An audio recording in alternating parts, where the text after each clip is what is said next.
что же там сейчас происходит, почему так долго. Это Алла, дизайнер нашего проекта. А это Макс, мы ему заплатили 1 800 000. Поменяй локацию, а то на одном месте стоишь, куда-нибудь встань в другое место. Нет? Нормально? Да вообще невозможно, не знаю, что с ней делать, напишите в комментариях. Для успокоения лампочку приклеили.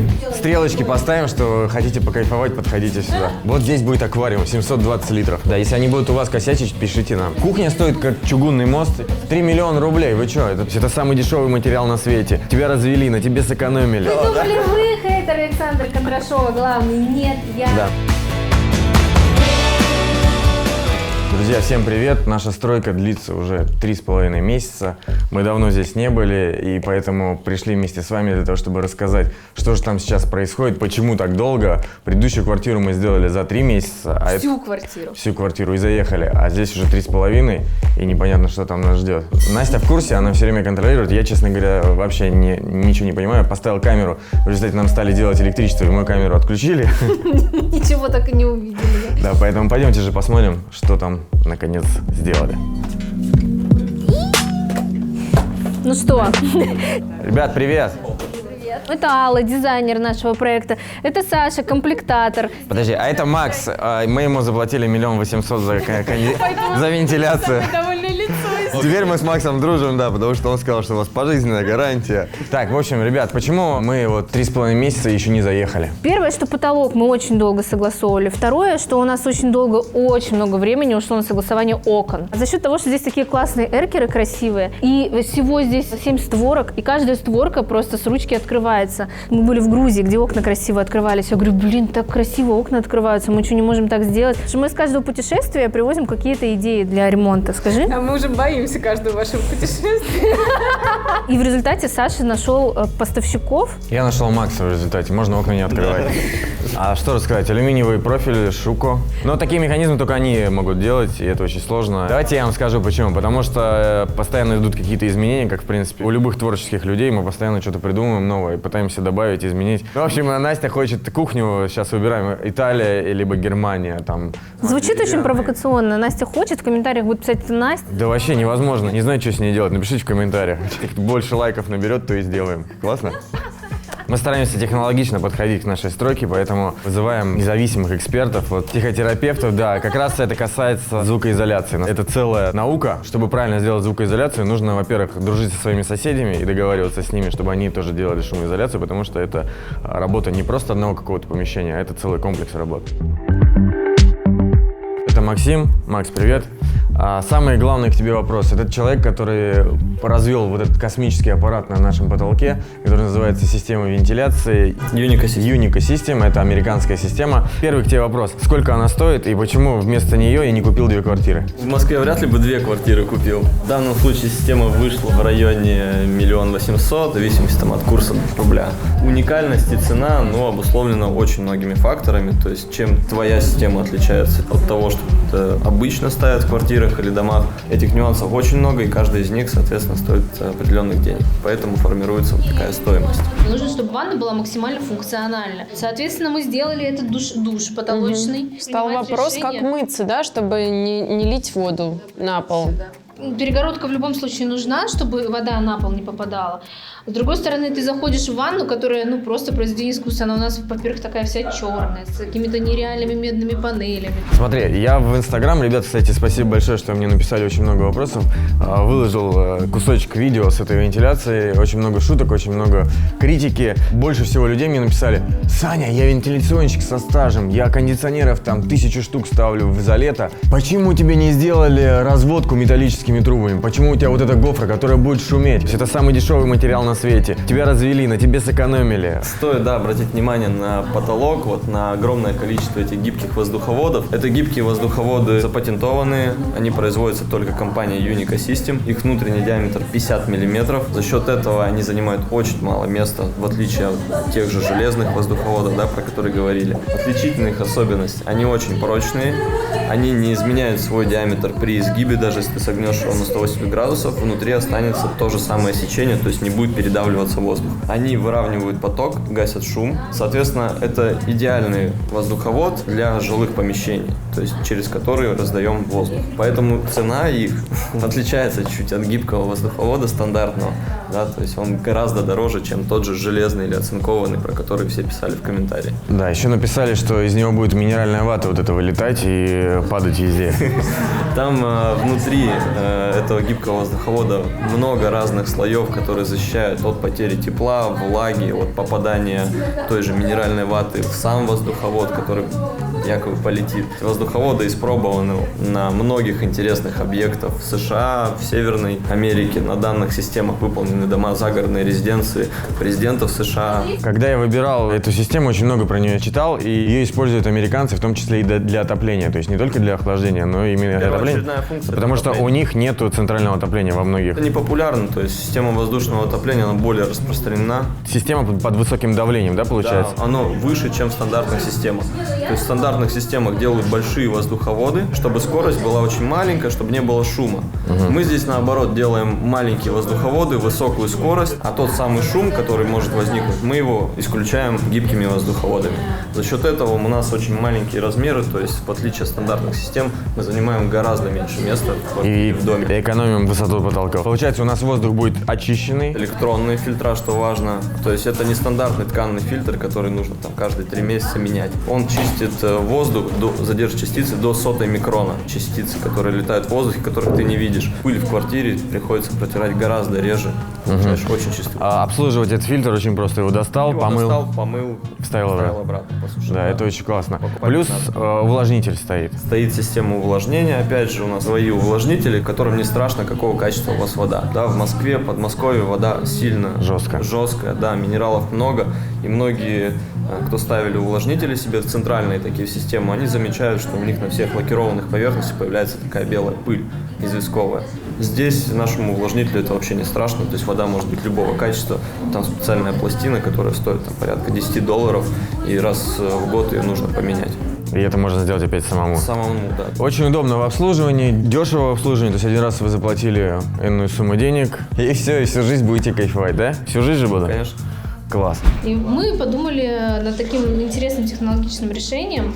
Там будет в потолке ниша, и в эту нишу будет спрятана рулонные шторы. Мы хотим подвести ее к умному дому, и она с пульта будет опускаться фактически как экран для проектора, выезжать, когда надо помыться. И точно так же после принятия душа она подсохнет, нажал кнопочку, она уехала вверх, то есть визуально ее вообще не будет видно. Шторку, кстати, можно менять, если что. Она вообще стоит копейки, мне кажется, это рулонная шторка, именно сама ткань. Ну, мы водонепроницаемые, выберем, да, какую-то хорошую, не копейки-копейки, но в масштабах всего, да. Но плесень мы тоже обсудили. Вообще вот ваша ниша там на этой картинке похожа на озонатор. Ты его включаешь, и у тебя такой, запах, знаешь, какой после грозы. Ага. И он убивает как раз-таки всю плесень. Прям включил, и он говорит, по крайней мере, ванна, все ее там шторки, все ее затирки, все это служит, считаю, в 2 раза дольше. Это здорово. Уже, знаешь, обсудив весь этот проект, уже хочется побыстрее заехать в квартиру. Соответственно, как она у нас выглядит? У нас есть внутренний блок. Обычно мы его располагаем где-нибудь у входа. Это важно по каким моментам? Во-первых, мы здесь можем занять больше пространства. Во-вторых, обслуживание, оборудование. Не сам ты его будешь обслуживать, а, допустим, будет приходить человек, когда, допустим, у тебя стоит кондиционер где-нибудь в спальне или в детской. Приходит человек, который идет через всю квартиру, заходит в твою гардеробную, спальню или детскую. Не самый приятный момент. Об этом задумываешься только потом, в процессе эксплуатации. Здесь человек зашел только в одну комнату у входа, все. Дальше по квартире ему ходить, в принципе, не нужно. Это интересный момент, особенно там в частных домах. Человек зашел в подвал, там все сделал, он в доме, может, даже не видел никогда, что там происходит. И здесь у нас внутренний блок, в нем есть охлаждение фреоновое, есть блок вентилятора, сам электронный фильтр и система увлажнения. Вся автоматизация встроена, мы только предоставили контакты управления ребятам из умного дома. Да, еще важно, что у нас система американская, китайская, умный дом, ABB европейский. И они могут спокойно коннектиться, настраиваться друг под друга, то есть никаких сложностей с этим не возникает. Это очень важно, что мы сможем через смартфон управлять температурой здесь, даже не находясь в самой квартире. Температурой, вентиляцией, увлажнением. Плюс система у нас с возможностью нагрева воздуха. Вот сейчас, где мы живем, у нас все время либо открытые окна, либо кондиционер начинает кислым вот таким запахом плесени. Это такой напряг, надо как-то вызывать, там, чистить. В общем, надеюсь, что в процессе эксплуатации мы будем получать удовольствие от потраченной суммы. Да, ну то есть мы спрятали все оборудование здесь, и дальше у нас уже пошла система воздуховодов. Да, подключили воду горячую, соответственно, туда, да? Для увлажнителя, да, подключили фреон, на балконе повесили наружный блок кондиционирования, и по квартире уже идет разводка гибких воздуховодов. Сейчас мы видим, они не закончены, то есть висят просто оконечные, да, то есть к ним нужно будет подключать еще адаптеры. Когда будет у нас каркас потолка, у нас часть решеток встраивается в мебель, кстати, тоже интересный момент, интеграция в мебель, да, то есть мы можем эти решетки замаскировать. Да, еще важно сделать, где будут выходы, как нам сделать, чтобы не было дырок в потолке, чтобы шумоизоляция. Да, момент интересный. У нас есть специальные адаптеры. Так как воздуховоды круглые, мы могли оставить круглые решетки.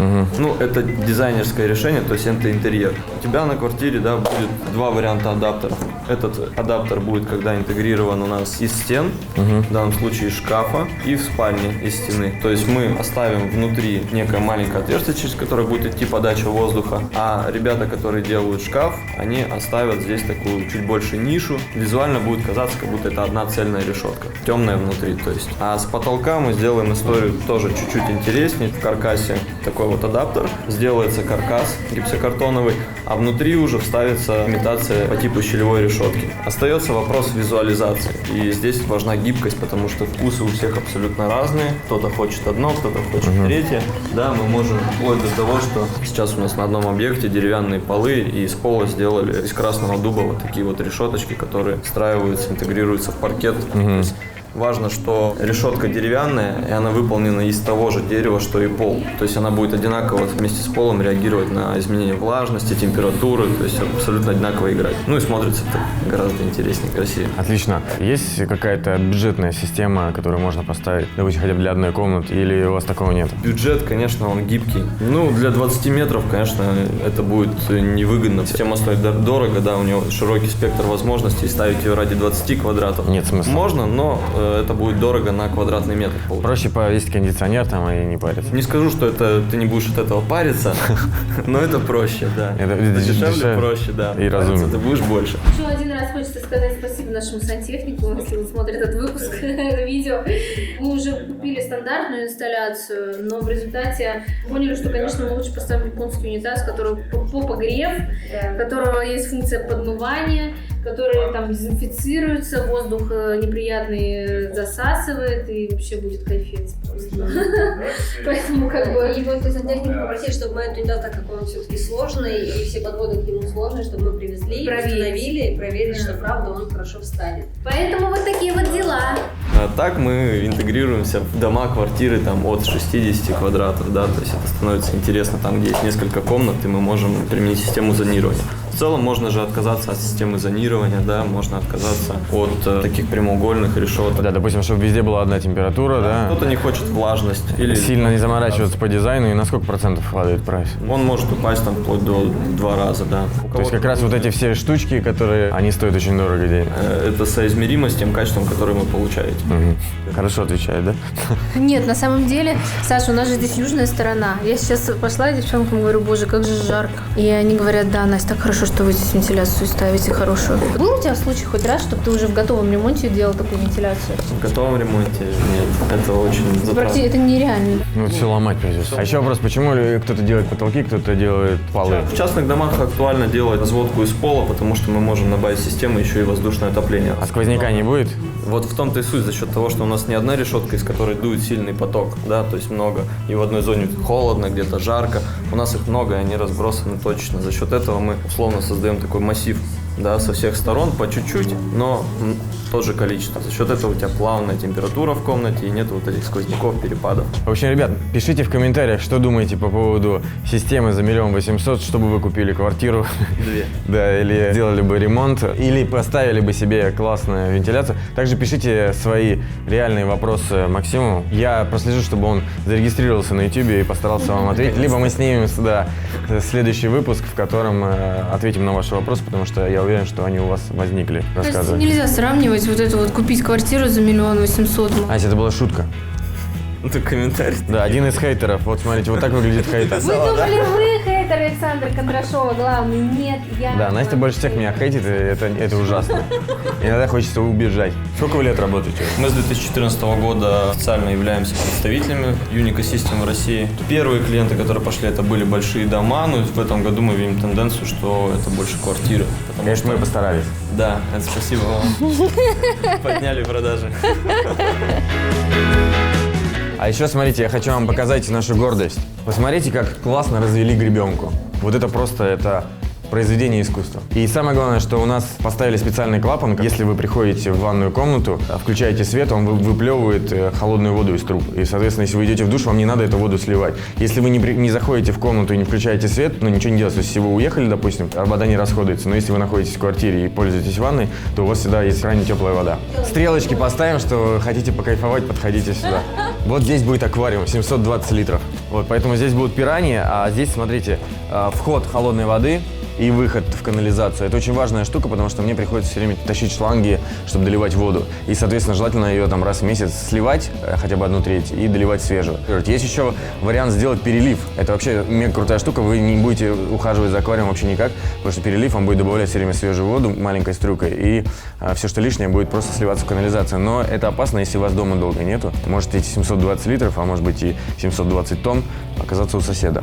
Да, команда. Мы, кстати, в конце сделаем выпуск, в который позовем всех, кто нам делал, и разнесем хату. Нет, у нас очень классные поставщики. Да, если они будут у вас косячить, пишите нам. Вот здесь у нас будет кухня, смотрите, ребят. На самом деле, я Насте говорю, что кухня вообще не нужна. Мы живем в современном мире, ты нажал 2 клавиши, тебе привезли горячую еду из любого ресторана. Кухня стоит как чугунный мост или как крыло от Боинга, просто безумные какие-то деньги на технику, на посудомоечную машину. Как полквартиры, 30%. Не полквартиры, неправда.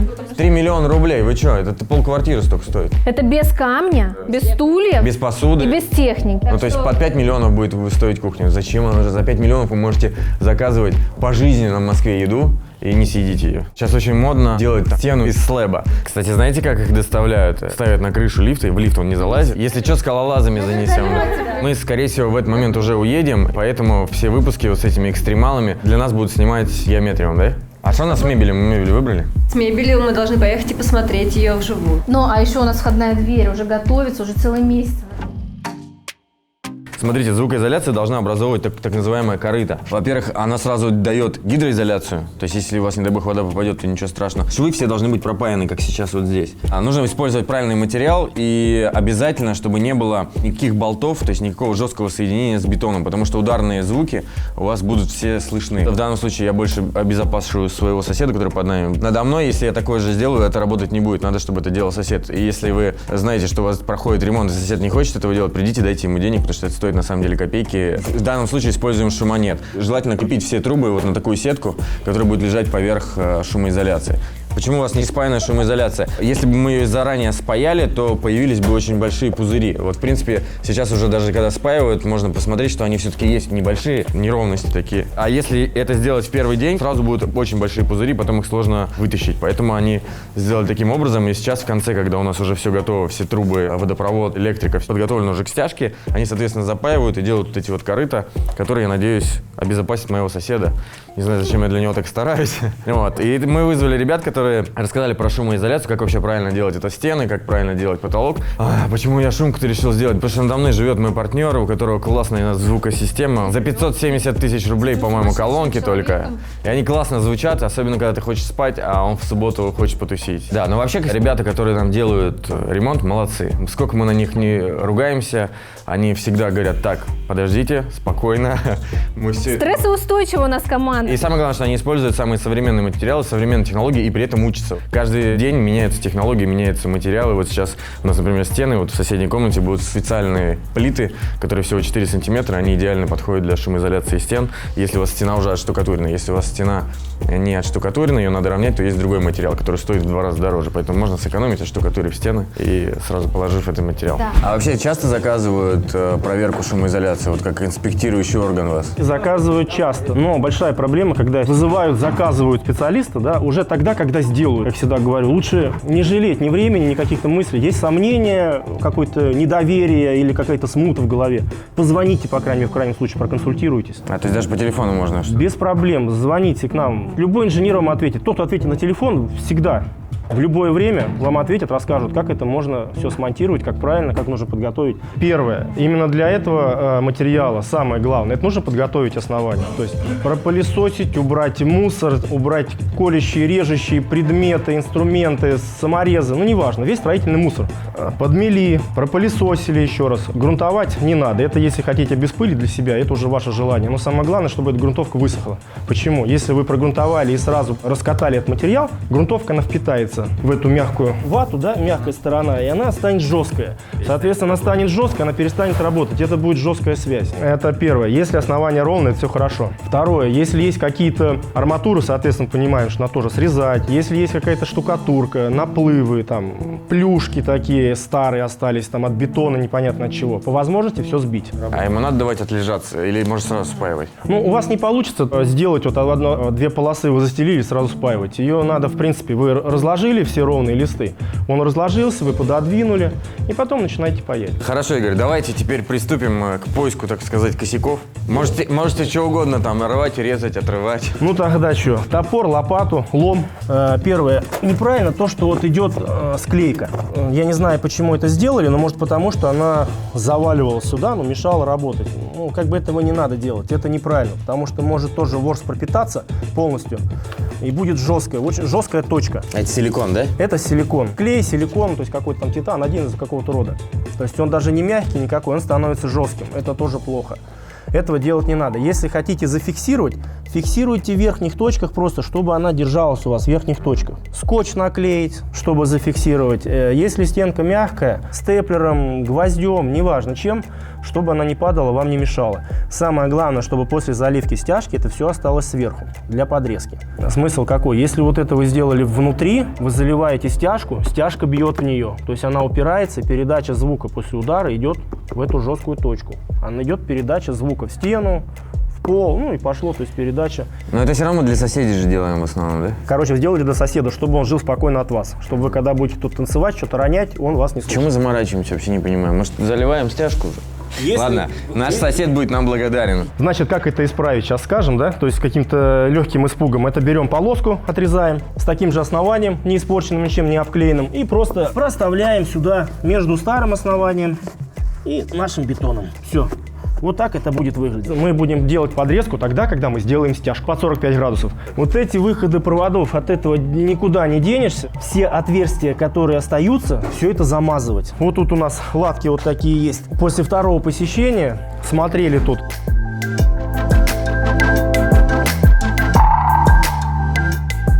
Самое важное, вот этой стороной мы не вниз, не как-то там вот так, никакими другими способами. Не надо изобретать велосипед. Берем, накладываем его битум на битум. То есть вот эту вот мягкую часть мы пододвигаем к кромке нашего битума. Вот так вот. Смысл какой? Чтобы между гидроизоляцией и бетоном была у вас сплошная вот эта вся проложка. Если у вас получаются какие-то щели, в плане того, что вот здесь, допустим, нету такой ваты, и вот там была у нас одна такая проблема, мы вот выясняли, врезали. Соответственно, это опять вся та же самая жесткая связь, передача звука. Так как битум он жесткий, смягчение, никакого демпфера не играет, он жесткий. То есть вся передача звука идет через вот эту полоску. Смотрите, то, что вот нам нужно проложить кучу коммуникаций, проводов, труб. Заметьте, что это все висит в своем, грубо говоря, положении, никак не зафиксировано к полу. Одно из важных правил. Нельзя бурить насквозь через этот материал. Все крепежи идут поверх него. Есть несколько вариантов. Вот один из них. Это положить сетку и к ней просто прикрепить стяжками. Это первый вариант.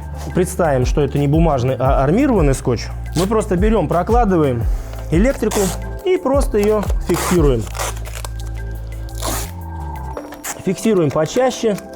Ну, с армированным скотчем, конечно, она будет держаться без сетки лучше. Мы это клеим прямо к этому материалу. Но самое главное, это нужно фиксировать только тогда, когда мы уже готовы заливать стяжку сегодня. И тогда мы фиксируем. Но ни в коем случае никакими ни скобами, ни перфолентой, как бывает, приезжаю, начинают перфолентами все это крепить. Вот здесь у нас как раз был тот момент, про который рассказывал, что была полоска вот этой вот гидроизоляции, прям соприкасалась с бетоном. Здесь просто сделали, да, положили просто новый материал. Это самый простой способ. Так, ну что, Игорь, на твой взгляд, можем заливать или... На мой взгляд, все можно заливать. И я думаю, тут ошибки, если какие-то остались, они буквально там 10-минутные. Да, давай проверим выходами трупа и все это. Русский старинный способ. Фу. И поехали. И погнал. Можно без фу, а рядом воду и вот так вот. И все надо туда прям запихать, чтобы не было никаких подозрительных у нас щелей. Представим, что у нас вот эта стена. Вот это у нас был наш материал, который мы заложили. Вот так вот. Здесь у нас сетка, то есть мы заложили. То есть это у нас уже стяжка, залитая на наш вот этот вот материал. У вас вот этот вот хвостик выходит на стенки, который. Подрезаем ножом. Не вот так режем ровно. Если мы срезаем вот это все ровно, после заполнения силиконом, когда вы будете его убирать со шва, вы можете не забить туда в шов, не заполнить вот этот шов. Он будет у вас сверху, вы просто его рассмажете, и все, и у вас опять останется весь ворс наружу. А когда мы делаем под 45, срезаем, у нас получается, то есть вероятности протечки сюда воды, либо попадание какого-то мусора уже 0. Силиконом выдавили сюда вот тюбиком, потом мы его вот так вот убираем, заполняете, шпателем убрали, идеально. Высыхает 24 часа. На следующий день вы уже сможете с ней спокойно работать, что-то с ней делать. Заделка шва надо производить силиконом вибросил. Никаким там ни титаном, ни жестким, ничем. То есть именно нашим силиконом мягким. Ребята, хочу вам рассказать, как я заказываю строительный материал через мобильное приложение Петрович. Это очень удобно, у них также есть сайт, можно через сайт заказать, но я чаще всего делаю это именно через приложение, потому что мобильный телефон и интернет всегда под рукой, независимо от того, где вы находитесь, в путешествии, в офисе или на объекте. Здесь есть история ваших заказов, поэтому если материал заканчивается, можно всегда заказать, это тоже очень удобно. А также я стараюсь заказывать всегда немножко больше, потому что в течение полугода можно вернуть материал обратно в магазин. Пробовал заказывать в других компаниях, постоянно какие-то косяки, в Петровиче все четко, и самое главное, что есть срочная доставка, то есть в течение 4 часов привозят. Ссылочку оставлю в описании, очень удобно, переходите и пользуйтесь. Сосед, если ты нас смотришь, поставь лайк. Да. Мы для тебя стараемся, всей вот этой командой делаем, чтобы тебе было тихо. Игорь, спасибо тебе огромное за твой профессионализм, за то, что ты потратил на нас время. Оставлю на ребят ссылочку в описании обязательно, если вы хотите сделать хорошую шумоизоляцию. А мы еще, кстати, может быть, тебя будем вызывать, когда мы будем делать стены. Всегда. Да, потому что там используется еще совершенно другой материал, и эта шумоизоляция уже для нас, поэтому нам это еще важнее. Это уже, да, там уже будет вам важнее, так как вы делаете уже больше для себя. Все, отлично, спасибо. В общем, ребят, пишите в комментариях про все ваши вопросы, мы все прочитаем, постараемся ответить, может быть, в следующих выпусках. Если вам что-то интересно, звукоизоляция, шумоизоляция, вообще все, что интересно, пишите. Делайте как мы, делайте лучше. Да, спасибо, что смотрели, всем удачи и пока.